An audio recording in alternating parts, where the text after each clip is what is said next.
dam ji ni marketan kidam jipu kalang ma nang wanglo melu salibon ni son alam nang thaning jelam do pilam lo jai di nang ni pha ni cancer ke misen lo nang pen ni ki ok la pen karjong anata kaching bardam avi la pen ni nang phan ning ta nang dok pik sita ni ningar lu ajarong arlu chethap ponjoi si pini pen nang teng ni dat pu la pen ni nang dung pen dam joi pu jong si pini phom ranam du te kha hir ju milong ji bu chi ji apha o pipu de ji mana one kang hon aba ranam cholo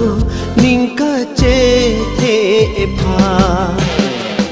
la si pini